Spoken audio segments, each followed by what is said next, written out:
What's up, y'all? In this video, I'm gonna be showing y'all how to grow your Facebook group. As you can see, this is one of the groups I built up. I don't really use it anymore at all, but this was a group called Milwaukee Cribs. It was a housing network. I grew it to over 10,000 people. It took about, I'd say, about 3.5 months of work to get it there, but that was using zero pay advertisement, and this was on my first go around doing this. Uh, So I'm gonna be showing y'all just how to do this with zero paid advertisements. So just all organic growing. The first thing you need to do is find groups similar to your group. This is very important, and this is like the number one thing that'll help you get a shortcut, into growing the group faster. So what you can do is join groups similar to yours and make relevant posts in the group, letting people know that you have a similar group, and if they like what you posted, to join your group. So let's say, for instance, if it's a group about like mine's was housing, I went to like just a regular Milwaukee group, and I would make posts in the group advertising houses that's for rent in the area. And I would tell people if they're interested in seeing more houses for rent, then to join my group.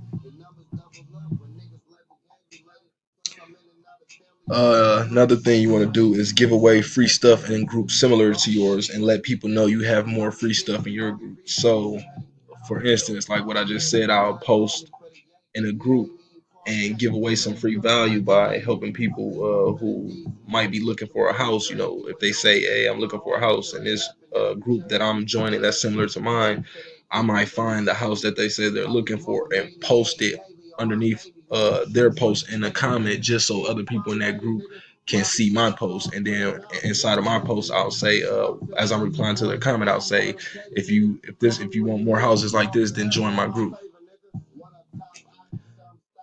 You can engage in conversations and group comments and leave a link to your group or info on how to find your group. That's similar to what I just said. Number two, add your network to the group. So first thing, suggest people from your friends list to the group. Once you create the group, it'll bring up a suggestion of all your friends, and you can just click the people who you feel will be who will get some value from joining the group, and just add them in there yourself or invite them in there. You can ask people on your friends list to invite their friends to join the group. And last, you can ask friends of friends that actually joined the group. That means they showed interest in it by joining. You can ask them, now that they have joined the group, to invite their friends. Third thing you can do, just to add a little incentive for people, is run a contest. So run a contest encouraging members to invite their friends to join the group and give the person that gets the most people to join something free. So you can run like maybe a week long or a month long contest. Like I did it for a month. The person that got the most people to join the group within the month, I gave them a free cribs list. So I put together a free custom housing list for them that was worth $30, and I gave that. I promoted that as what the winner would get, and that actually probably got me about, just off that contest alone, that probably got me about, I want to say, about like 3 to 4 thousand people. Um,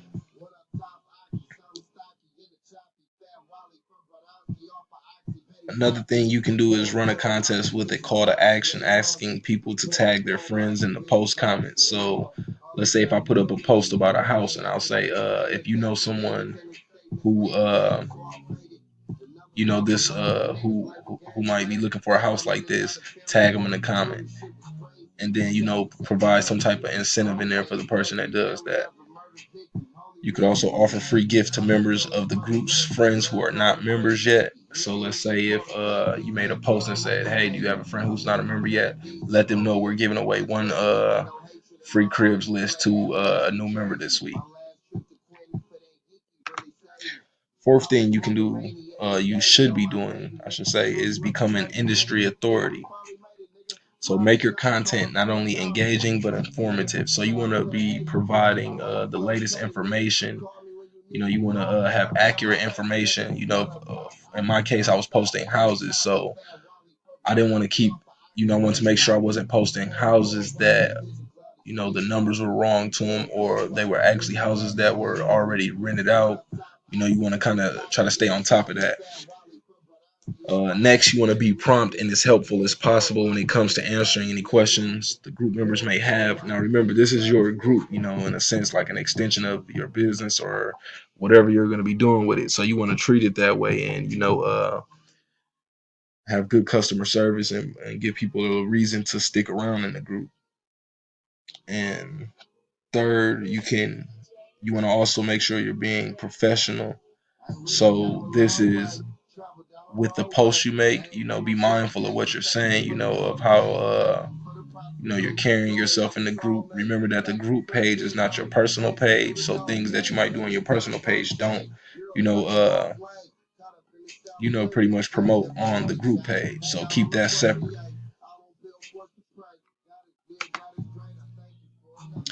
A fifth thing that will help you grow your Facebook group is give away lots of free value. So when starting off, don't try to sell anyone anything.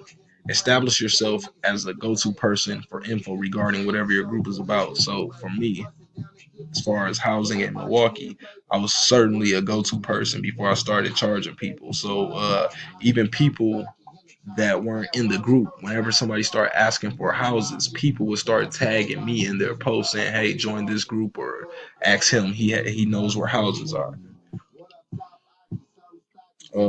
Next, you want to be creative and give away something that is super valuable to people. So, for instance, me creating a custom housing list, I feel that was something that was very creative because it was something I haven't seen done before.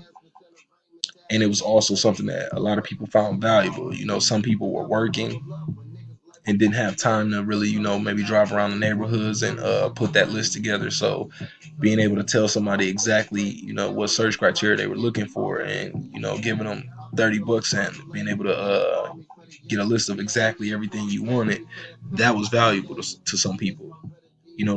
Some people used to feel like, hey, I could do this myself, but then again, it wasn't for them. It was for the people that were more busy than them or didn't have the time to put it together themselves. And lastly, listen to what the group wants and learn from what works and what doesn't work. So, as you're building this group up with all the engagements that's going on in the group, listen to the conversations, and get involved with them and see what the group is actually saying. See what things people are saying they like about the group, and see what things people are saying they don't like about the group, or what they wish the group did better, and actually try to implement these things and show people that the group is listening to their feedback, and trying to actually serve them and provide them value. So that way, when it comes time for you to want to sell them something, they'll be more than willing to, you know, uh, basically shop with you, because you done gave them so much value for free that they'll feel that they pretty much owe you, or that they'll almost be certain what you're selling them is of value because of all the free value you done gave them for free.